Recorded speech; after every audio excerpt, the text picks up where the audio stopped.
Alright, good morning mga kawasak! Welcome back again sa ating YouTube channel.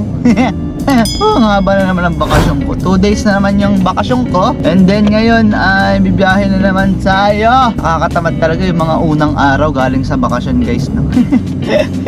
Anyway, wala man tayong magagawa at kailangan nating kumita para sa ating kinabukasan. Wala mang kinabukasan dito, at least hindi tayo magugutom. So yan, may una tayong booking. Hindi ko na kinontak si ma'am kasi sayang yung pantawag ko. Mula sa Gentry papuntang Sirang, Cavite. At dadalhin natin ay bubble wrap at saka tape daw. Ewan kung kasya dito sa sakyan natin. Pero hindi ko na tinawagan para surprise na lang kasi 2 kilometers away lang naman dito sa location ko. Alright mga kawasak, let's go. So guys, yun lang pala oh. Easy. Kasya sa loob. Ano po? Kaya lang ba? Apa? At sa likod? Baka di po magkasya yung GoPro po ba yung sa orpo? Kaso yung dalawa sa loob, hindi no? Hindi kaya sir. Ito po dito na lang. Sa likod. Ay, hindi nga kasya, ano? Kasya po ba? Search mo na. Hindi pwede ito hatiin? Pwede sir. Tingnan natin. Hindi lang, oo. Pwede na. Para mas madali. O, diba?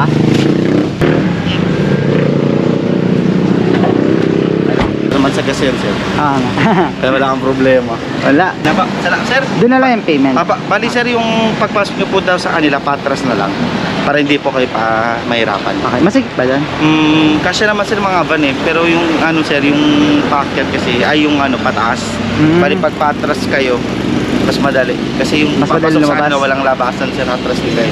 Sige sir. Salamat po. Thank you pa. Hindi ko alam kung lugi ba ako dito o tama lang. Puno ang ating kotse. Oh, may ano pa sa taas oh. Magdudumi yung ceiling natin, guys. Nalalagyan. Wala, pinahati-hati ko na lahat, no? So, daan natin ay dito sa Amadeo, guys. Meron siyang 26 kilometers para sa 500 petot. Pwede na. So, ngayon, may dala tayo, guys, na tape. Di ko alam kung lugi ba tayo dito or hindi. My God, full tank yung kotse natin. Full tank ang sakay. Oh my goodness, yung ating electric fan. Alright. Let's go. Tape to guys, tsaka bubble wrap ang ating karga. So wala tayong choice na tayo makakapagsabay. At puno pati trunk natin puno. Pero magagaan lang naman. Ang masama lang dito, bubble wrap is malaki yung space na kinakain niya, na kinain ng bubble wrap natin, no? Pero kung anuhin mo lang, ito lang tape yung mabigat. Pero okay lang naman. Ito lang tape, tapos yung dalawang bubble wrap, malaki lang siya, pero sobrang gaan naman, no? Yun lang. On the way na tayo guys sa ating drop off location. Dito ay sa Silang, Cavite. Wala, hindi tayo makapagsabay na ito. Grabe guys yung bagyo ngayon, ano? Ibang klase. Sa loob ng 2 buwan, napakadaming bagyong dumaan sa bansa natin. At ang pinaka nakakawawa talaga is yung nakaraan, ano, is yung Batangas. Binaha talaga, nag-landslide. Tapos the rest, yung sa part ng norte, sa Cagayan, sa Batanes, talagang ang dami na stranded that time, no? So ibang klase na ngayon yung bagyo, kumbaga parang hihiganti na sa atin eh. Although kagagawan din naman natin yun eh. Kaya pansin ko lang guys, dito sa Gentry, hindi naman talaga ito binabaha noon. Pero simula nung madami nang itinayo dito, nabarahan na siguro yung mga drainage dito, no? Kaya binabaha na. Tapos yung ibang part na hindi naman binabaha, ngayon ay bahain na. Sobrang lakas ng ulan. So sa daming ginagawa at proyekto dito sa atin, hindi nila nabibigyan ng atensyon yung possible na mangyari. Paano kung nga pala na sobrang lakas ng ulan, saan dadalo yung mga tubig, kung kakayanin ba niya yung malakas na volume ng tubig, no? Alright guys, andito na tayo. At sabi kasi nung ating pick up is patalikod na lang daw tayo pumasok. I-confirm ko dito kung pwede bang pauna na lang. So di siya sumasagot, kaya message ko na lang, baka sakali mag-reply. Ano ba yan? Pinapatay guys, nagiging busy. So dito siya oh. Hello sir. Morning, nandiyan na po kayo. Nasa kanto po ako sir. Papasok na lang po doon, pampitong bahay po. Atras na lang yung pasok na sir. Mula dito sa highway po. Opo. Sir, pwede pa abangan po sa labas para matansya ko po. Okay po. Tatawag ko po. Pangpitong bahay lang naman po. Sige pa. Cash payment na lang po kuya.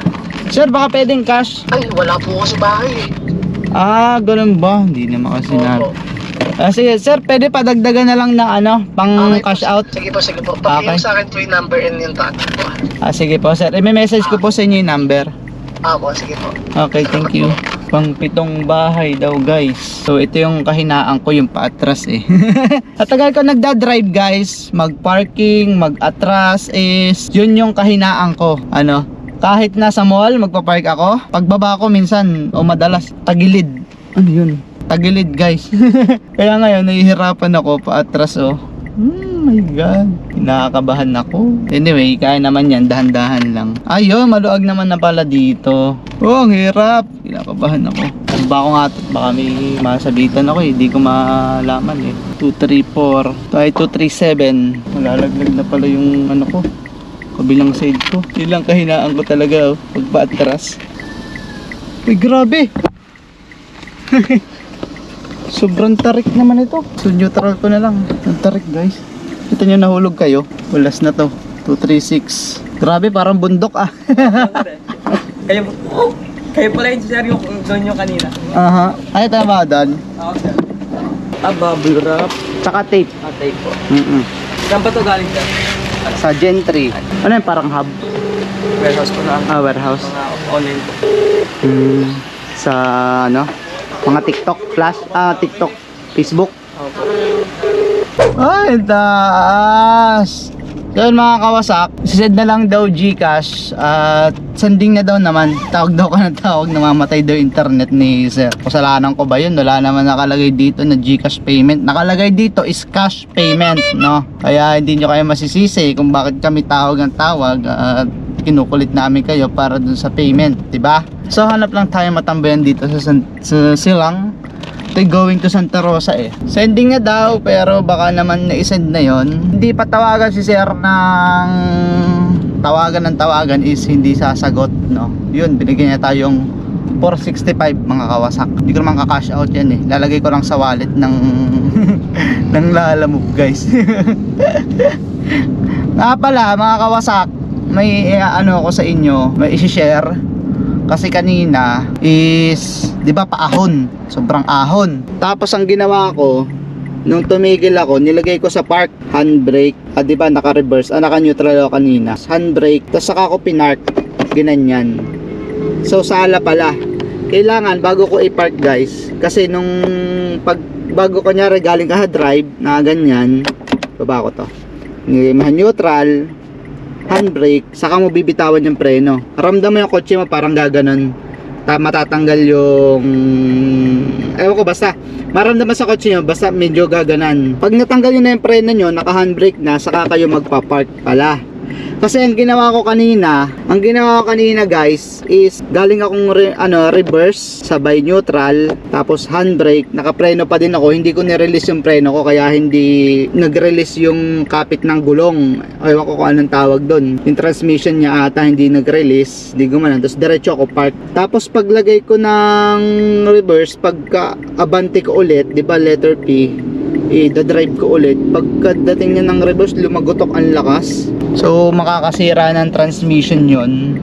Napanood ko lang naman yun, no? Kaya yun daw ang tamang way para pangalagaan ng inyong transmission ng sasakyan. Neutral, handbrake, tapos i-release mo yung foot brake mo, yung preno natin sa paa.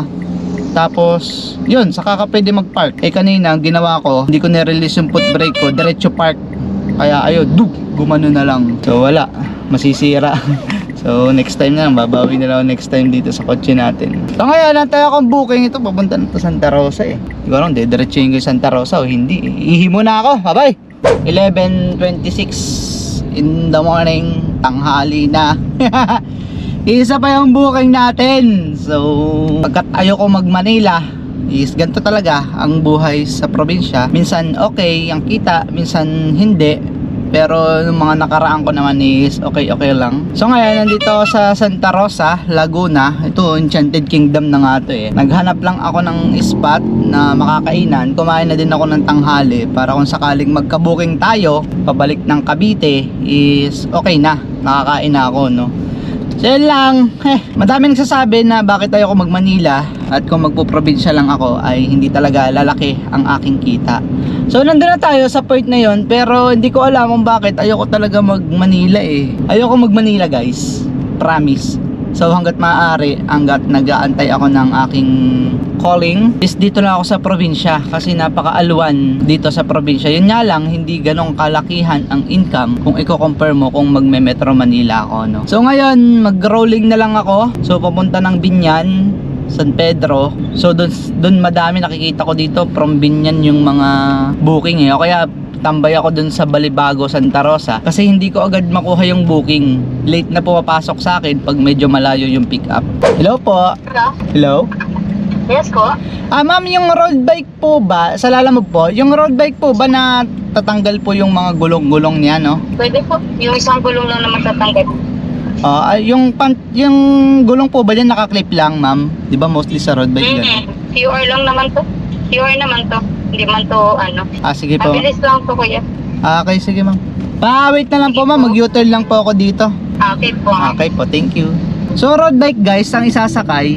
Pero alam ko naman, kasyang-kasya sa sedan natin ang road bike. Kasi dun sa bios ng ate ko, is napagkasya namin yung mountain bike sa likod ng compartment. What more kung road bike lang yan, no? So tingnan natin, kung di yung kakasya, di babalik tayo. Kakancel natin yan. Pwede din kaya to? Pa? Pwede din kaya to tanggalin? Hindi ko dali. Pwede naman po. Kung marunong ka magkabit. Mahirap kasi ito yung sa RD. Parang po kayo. Saan? Sa chain? Dali lang yan. Kaya niyo naman po. Sa loob na lang. Sige. Di naman to ano. Ay, hindi po. Hindi man po yung malas. Doon sa baba. Sa baba. Ay, yung pedal po.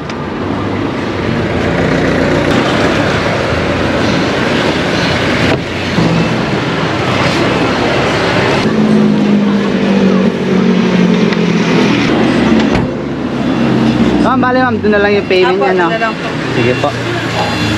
Thank you po. Thank you Balik po. kayo sabay ko yun. Sir. Sayang yung biyan. Nga po. Huwag lang gabihin. Sige ma'am. Biro mo, alam din nila yung mga sabay-sabay, no? Kasi businesswoman, sabi niya, pwede ka magsabay kuya para hindi ka lugi. Huwag lang daw gabihin.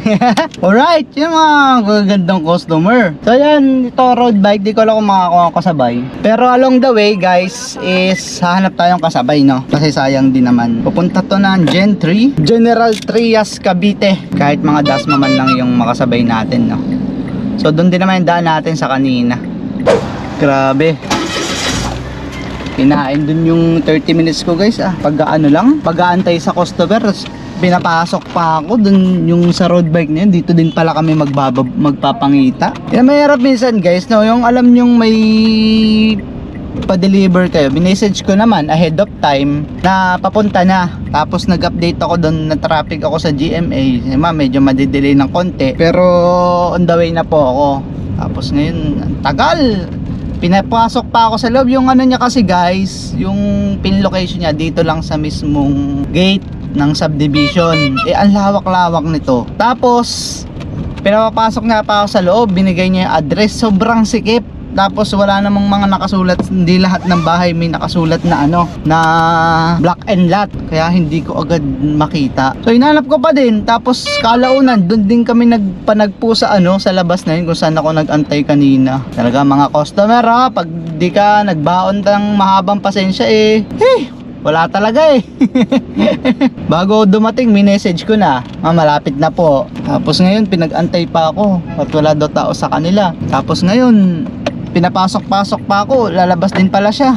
Sabi ko magaan lang naman po itong road bike, tsaka kahit itulak nyo po ito wala pong problema kasi sobrang nipis lang, sobrang gaan lang po. Pero naibaba ko naman, binigyan naman niya ako ng tip na 8 pesos 442. Tapos binigyan niya ako ng 450. My God, hindi pa ginawang 500 para sa abalang ginawa niya sa akin sa pag-aantay ko. Ay, ganyan talaga. Parang pin location na nga, tapos antay ka pa. My God. Alright, may kasabay nga pala tayong booking mga kawasakan na nakakuha tayo doon sa Binyan. Papunta dito din sa Gen 3 ng kasabay. So, parang shoe gawa ng sapatos yung pagdadala. Ito, nasa box pala. Nandito yung road bike kanina Naka-box. Isang box, tapos yung mga parang suwelas ng sapatos no, nandun naman sa likodan natin sa trunk. So gentry din. So ibaba ko lang to. So dito ang tapusin guys kasi ang haba na din naman itong vlog natin no. Ibababa ko lang tong huli nating booking tapos uwi na tayo. Yan lang mga kawasak ano. So kanina gusto ko na umuwi agad pero binigyan pa tayo ng 2 booking. Akala ko nga di na ako makakakuha ng booking hanggang makauwi eh. Pero binigyan pa tayo ng 2. So nawala lang ang pag-asa kanina na makakuha. Pero hindi tayo pinabayaan na umuwi nang wala ano. So 2 pa yung ibinigay sa atin pa uwi. So lang mga kawasak ano. Ride safe always and see you in my next vlog. Peace out.